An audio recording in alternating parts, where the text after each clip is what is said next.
साथीहरू, यो rich dad poor ड्याडको 11औं part हो।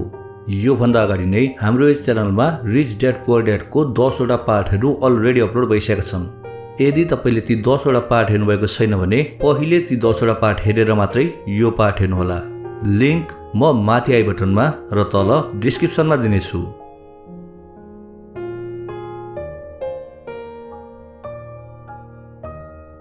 धनी बुवा गरिब बुवा अध्याय 5 उपाय 4 करको इतिहास र कर्पोरेट्सको शक्ति। हामीलाई स्कुलमा रबिन हुड र उनको सुखी गिरोहको कथा सुनाइएको थियो। यो कथा मलाई अझै सम्झना छ। मेरो स्कुलको शिक्षकको भनाइमा यो केविन कोस्नरको जस्तै एउटा रोमान्टिक हिरोको अद्भुत कथा हो, जसले धनीलाई लुट्थे र गरिबलाई बाँडिदिन्थे। मेरो धनी बुवाको नजरमा रबिन हुड हिरो थिएन, उहाँले त्यसलाई बदमाश मान्नुहुन्थ्यो। रबिन हुडको मृत्यु भएको लामो समय भइसके पनि उनका अनुयायीहरू आज पनि जिउँदैछन्। धेरै पल्ट मैले मानिसहरूले भनेको सुनेको छु, उसलाई धनीहरूले पैसा किन दिँदैनन्, या धनीहरूले बढी कर तिर्नुपर्छ र त्यसलाई गरिबहरूमा बाँडिदिनुपर्छ। धनीहरूसँग लिएर गरिबहरूलाई बाँडिदिने रबिन हुडको विचार गरिब र मध्यमवर्गीय मानिसहरूको लागि सर्वाधिक दुःखको कारण थियो। रबिन हुडको यही आदर्शका कारण मध्यम वर्ग र गरिबहरूमाथि ठूलो करको बोझ लादिएका छन्। साँचो अर्थमा धनीहरूमाथि कर नै लाग्दैन। गरिबहरूको भलाइको लागि जुन पैसा लाग्छ त्यो मध्यम वर्गबाट आउँछ, खास गरी शिक्षित र उच्च आमदानी गर्ने मध्यम वर्गबाट। करको बारेमा पूर्ण रूपले बुझ्नको लागि हामीले यसको ऐतिहासिक पृष्ठभूमिलाई बुझ्न जरुरी छ। हुन त मेरो पढे लेखेको बुवाले शिक्षाको इतिहासमा राम्रो जानकारी राख्नुहुन्थ्यो, तर मेरो धनी बुवा करको इतिहासको विशेषज्ञ हुनुहुन्थ्यो। धनी बुवाले माइक र मलाई भन्नुभयो, बेलायत र अमेरिकामा पहिले कुनै कर लाग्दैनथ्यो। कहिलेकाहीँ युद्धको खर्च टार्न सीमित अवधिसम्म भने कर लाग्ने गर्थ्यो।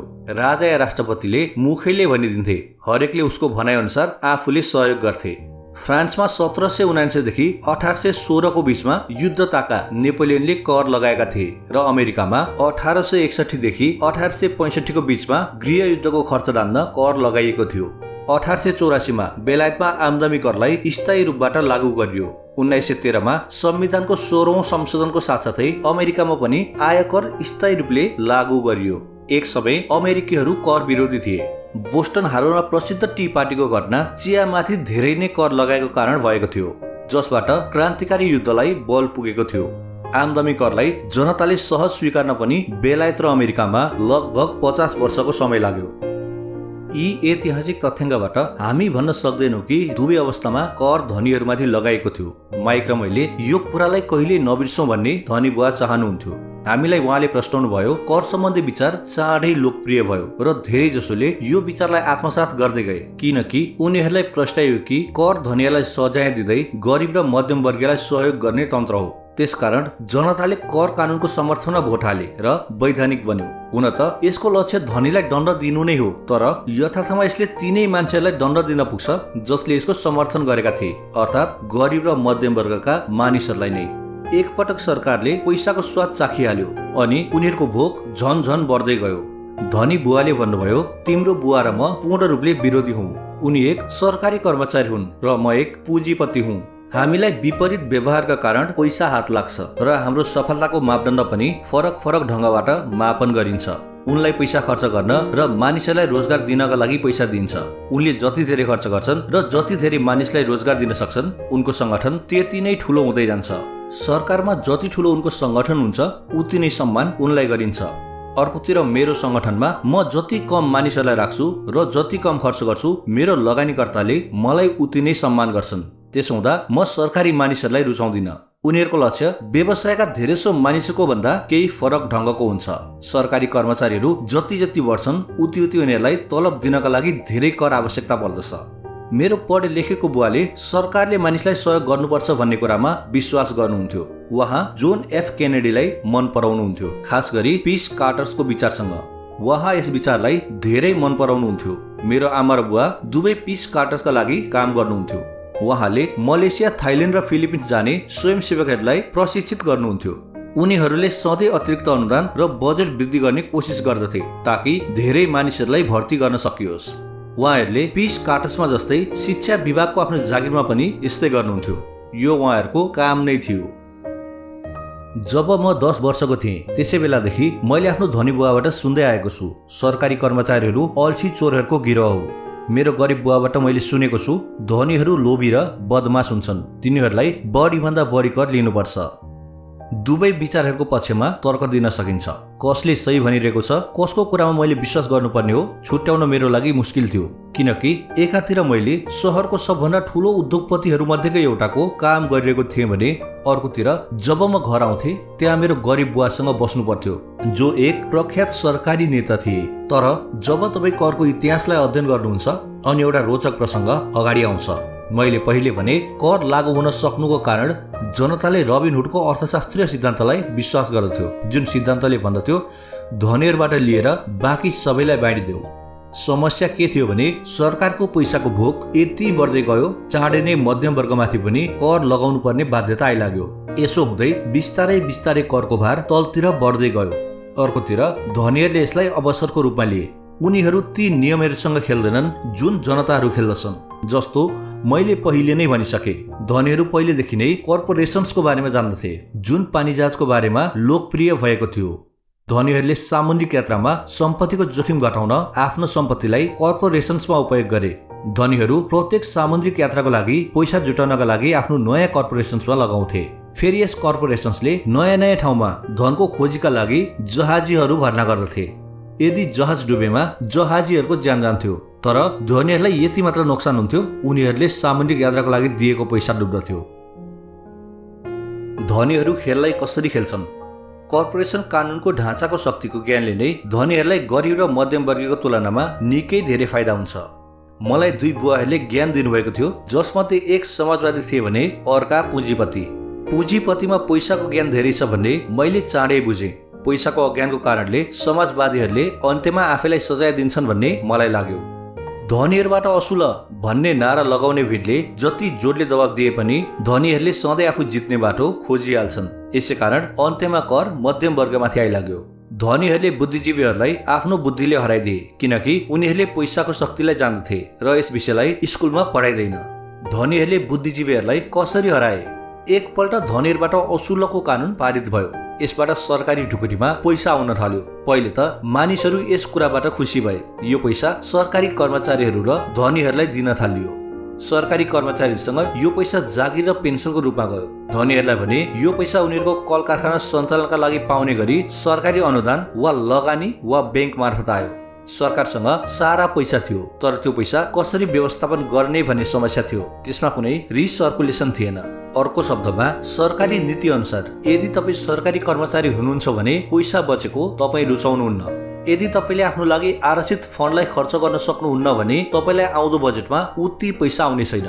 तपाईँलाई निश्चितै रूपमा योग्य पनि मानिँदैन। अर्कोतर्फ बिजनेसमा पैसा बचाउँदा तपाईँले पुरस्कार पाउनुहुन्छ र तपाईँलाई योग्य पनि मानिन्छ। जब बढ्दै गएको सरकारी खर्चको यो चक्र चलिरह्यो अनि पैसाको माग बढ्यो, धनीहरूबाट कर असुलको विचारमा अब कम धनीहरूलाई पनि समावेश गरियो। यसरी सरकार यति तलसम्म आयो कि ती गरिब र मध्यमवर्गीय मानिसहरू पनि करको घेरामा आउनु पर्यो, जसले यो विचारको समर्थनमा भोट दिएका थिए। सही पुँजीपतिहरूले बच्ने तरिका खोज्नको लागि आफ्नो पैसाको ज्ञानको प्रयोग गरे। उनीहरू कर्पोरेसनको सुरक्षामा गए। कर्पोरेसन्सले धनीहरूलाई सुरक्षा गर्छ, तर बहुसंख्यक मानिसहरू जसले कहिले पनि कर्पोरेसन्स बनाएका थिएनन्, उनीहरू जान्दैनन् थिए कि कर्पोरेसन जस्तो सुरक्षित कवच अरू कुनै हुन सक्दैन। कर्पोरेसन्स केवल एउटा फाइलको फोल्डर हो जसमा केही कानुनी कागजातहरू टाँसिएका हुन्छन्, जुन राज्य सरकारको एजेन्सीमा दर्ता भएको कुनै वकिलको अफिसमा राखिएको हुन्छ। यो कुनै ठुलो बिल्डिङ हुँदैन जसको बाहिर कर्पोरेसन्सको नाम लेखेको हुन्छ। यो कुनै फ्याक्ट्री र मानिसहरूको समूह पनि होइन। कर्पोरेसन्स केवल एउटा कानुनी दस्तावेज हो जसले एउटा कानुनको शरीर धारणा गर्दछ, जसमा कुनै आत्मा हुँदैन। धनीहरूको सम्पत्ति एकपल्ट फेरि सुरक्षित भयो। एकपल्ट फेरि कर्पोरेसन्सको प्रयोग लोकप्रिय भयो। यो स्थायी आमदामी करको कानुन पारित भइसकेपछि भयो, किनकि कर्पोरेसन्सका लागि आमदामी करको दर व्यक्तिगत आमदामी करको दरभन्दा कम थियो। यसको अलावा मैले पहिले पनि भनिसकेँ, कर्पोरेसन्सबाट केही खर्च कर तिर्नुभन्दा पहिले नै गर्न सकिन्छ। धनीहरू र गरिबहरू बीचको यो लडाईँ सदियौं वर्ष पहिलेदेखि हुँदै आएको छ। धनीहरूबाट असुल भन्ने नारा लगाउने जमात सधैँ धनीहरूको विरोधमा छ। यो लडाईँ अनन्तकालसम्म चलि नै रहनेछ।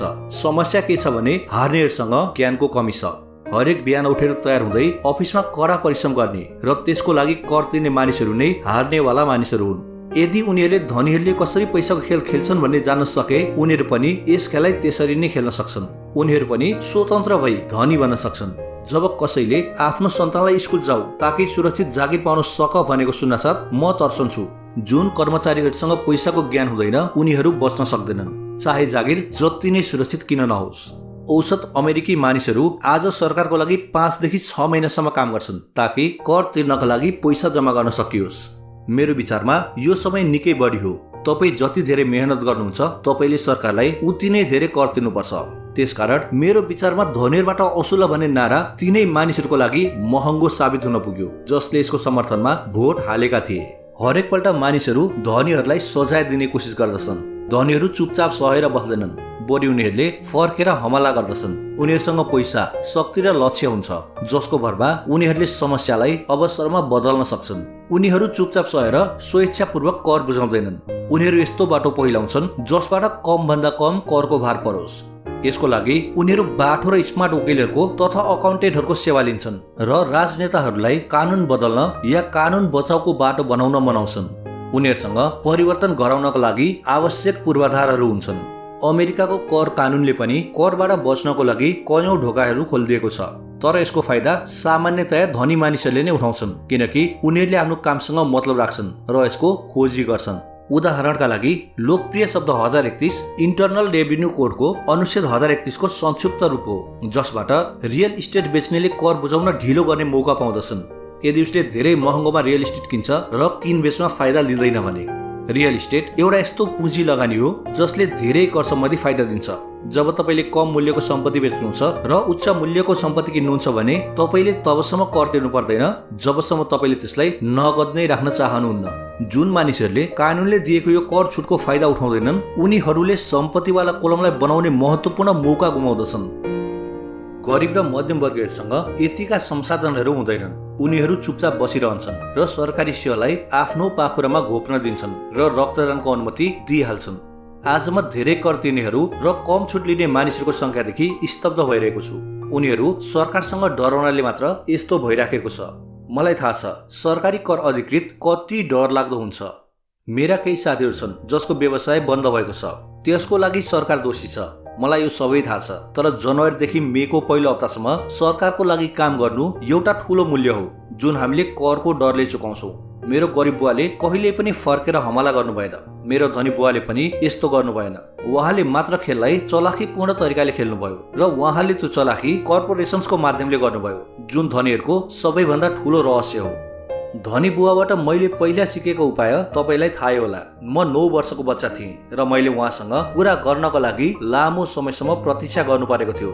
म प्राय उहाँको अफिसमा बसेर उहाँलाई पर्खिन्थे। उहाँ म पर्खिरहेको थाहा पाएर पनि मलाई वास्ता गर्नुहुन्न थियो। मैले उहाँको शक्तिलाई बुझौँ र म पनि उहाँ जत्तिकै एक दिन शक्तिशाली बनु भन्ने उहाँको चाहना थियो। जति समयसम्म मैले उहाँको मार्गदर्शनमा पढेँ र सिकेँ उहाँले मलाई सधैँ ज्ञान नै ठुलो शक्ति हो भनेर याद दिलाइराख्नुभयो। पैसासँग आउने ठुलो शक्तिलाई स्थिर राख्न र त्यसलाई धेरै गुणासम्म बढाउन सही ज्ञानको आवश्यकता हुन्छ।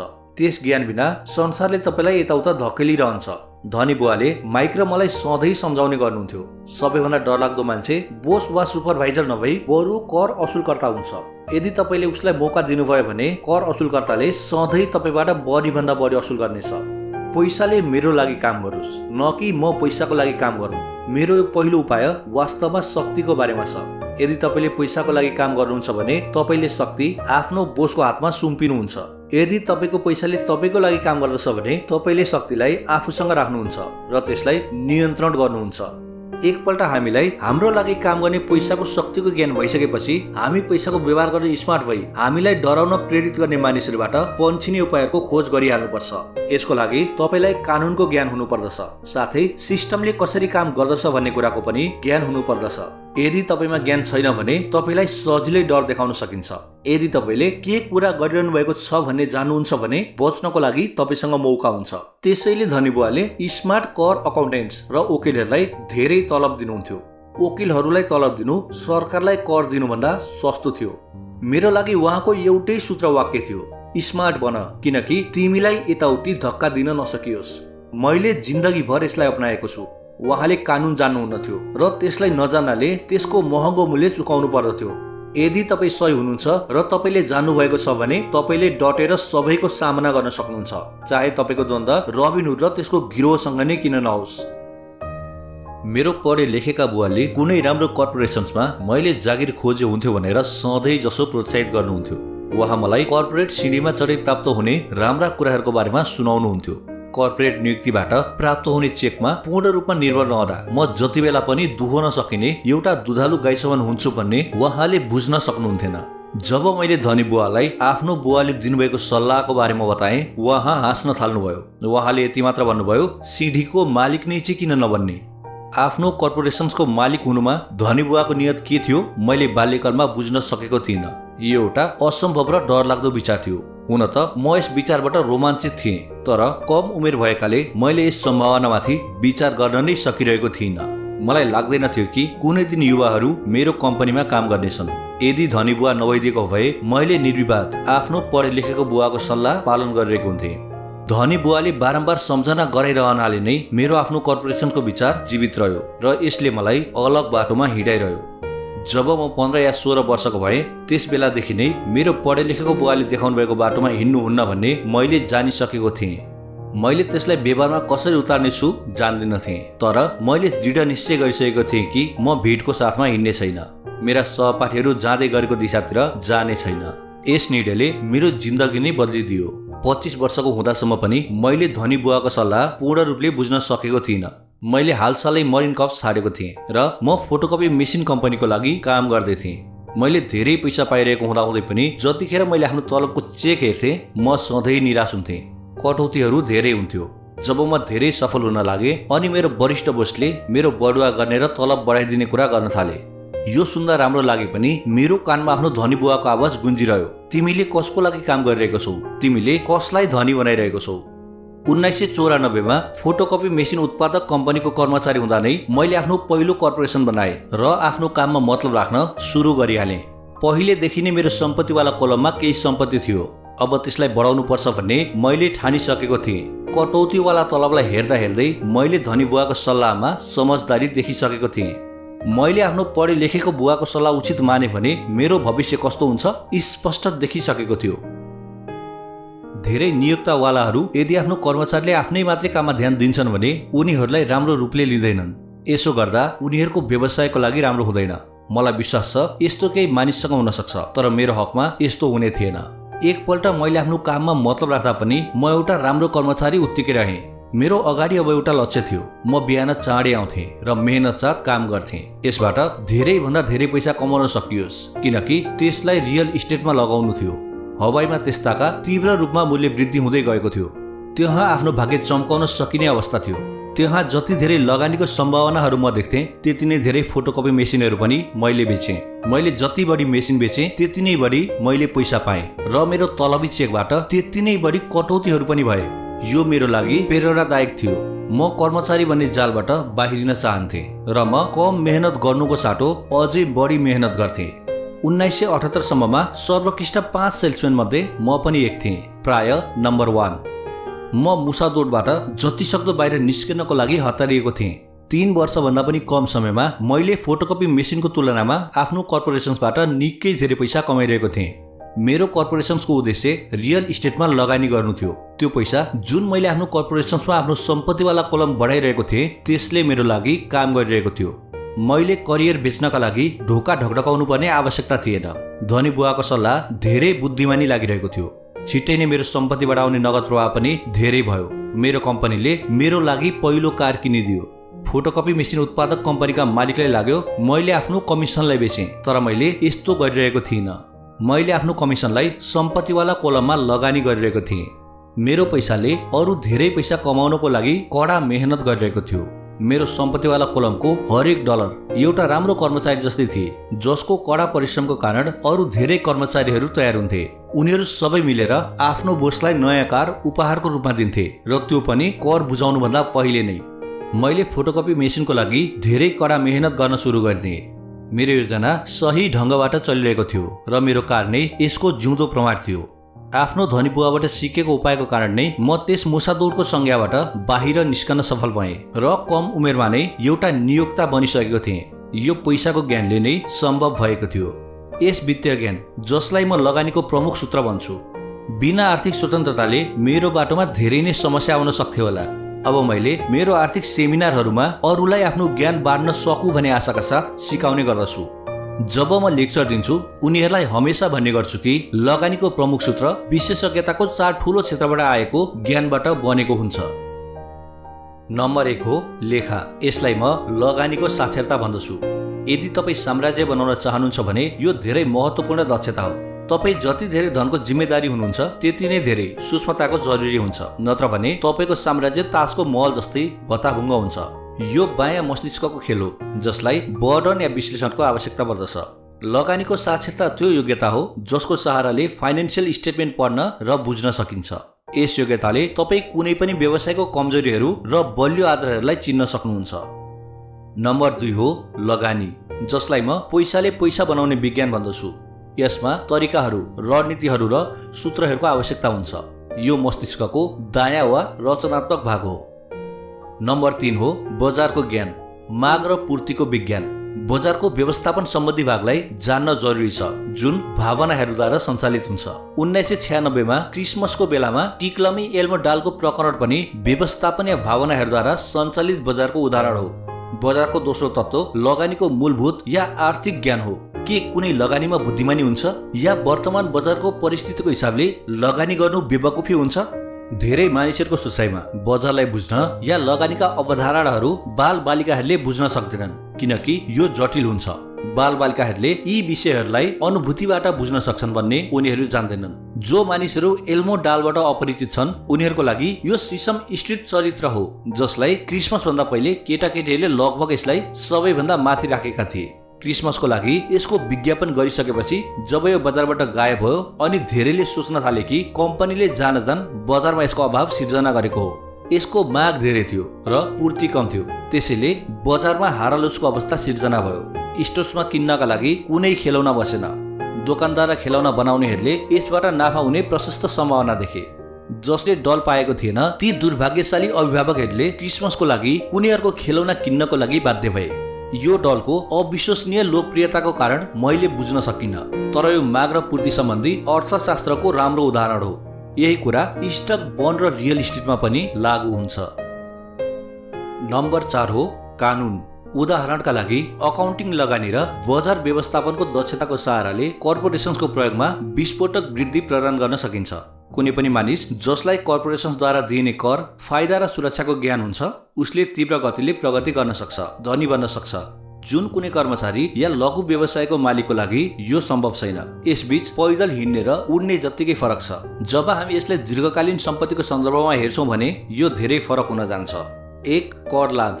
एउटा कर्पोरेसन्सले धेरै कुराहरू गर्न सक्छ जुन एउटा मानिसले गर्न सक्दैन, जस्तो कि यसले कर तिर्नु पूर्व खर्च गर्न सक्छ। यो विशेषताको एक रोमाञ्चक क्षेत्र हो। जबसम्म तपाईको व्यवसाय या सम्पत्ति प्रशस्त हुँदैन तबसम्म तपाईलाई यसमा छिर्न आवश्यक छैन। कर्मचारीहरूले कमाउँछन् र कर तिर्छन् अनि जति बच्छ त्यसबाट नै आफ्नो खर्च चलाउँछन्। एउटा कर्पोरेसनले जति कमाउँछ उति नै धेरै खर्च गर्न गर्छ र बचेको रकममा कर तिर्छ। यो धनीहरूले प्रयोग गर्ने सबैभन्दा ठूलो कानुन रक्षा कवच हो। यसलाई बनाउन सजिलो छ र धेरै महँगो पनि छैन, तर शर्त के हो भने तपाईसँग राम्रो नगद प्रवाह भइरहेको आफ्नै लगानी होस्। उदाहरणका लागि आफ्नो कर्पोरेसनको फाइदा यस्तो छ। घुम्न जाने हवाईजहाजको खर्च बोर्ड मिटिङ कार्यक्रम बन्न जान्छ। कारको भुक्तानी, बिमा, रिपेयर इत्यादि कम्पनी खर्चमा भइहाल्छ। हेल्थ क्लबको सदस्यता पनि कम्पनी खर्चमा चढिहाल्छ। धेरै जसो रेस्टुरेन्ट डिनर पनि आंशिक व्यय हुन्छ। अरू पनि धेरै खर्चहरू छन् जुन कर बुझाउनुभन्दा पहिले नै गर्ने गरिन्छ। 2 कानुनी मुद्दाबाट सुरक्षा। हामी एउटा कानुनी समाजमा बसिरहेका छौँ। हरेक मानिसले तपाईबाट फाइदा चाहन्छ। धनी मानिसहरू आफ्नो क्रेडिटर्सबाट आफ्नो सम्पत्तिलाई लुकाउनको लागि कर्पोरेसन्स र ट्रस्टहरूको सहारा लिन्छन्। जब कुनै मानिसले कुनै धनी मानिसमाथि मुद्दा हाल्छ अनि उसलाई थाहा हुन्छ ऊ कानुनको कवचले घेरिएको छ। कानुनले प्रस्ताइदिन्छ वास्तवमा धनी मानिससँग कुनै सम्पत्ति नै छैन। उनीहरू हरेक चिजमाथि नियन्त्रण गरिरहेका हुन्छन्, तर उनीहरू कुनै चिजको पनि मालिक हुँदैनन्।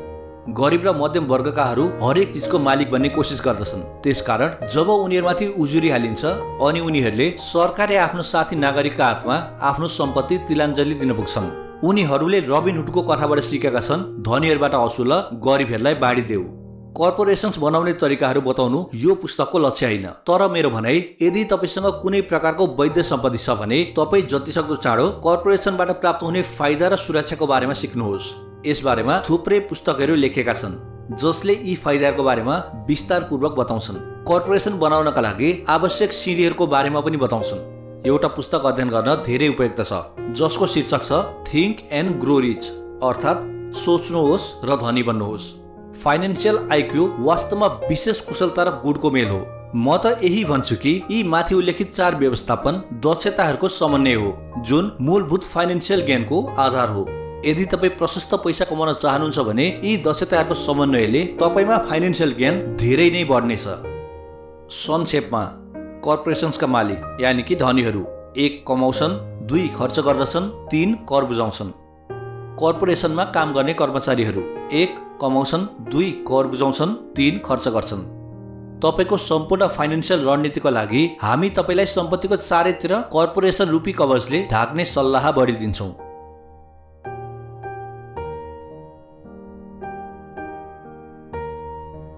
यो सँगै रिच ड्याड पुअर ड्याडको 11औं पाठ यहीँ सकिन्छ। 12औं पाठ छिट्टै नै हाम्रो च्यानलमा उपलब्ध हुनेछ।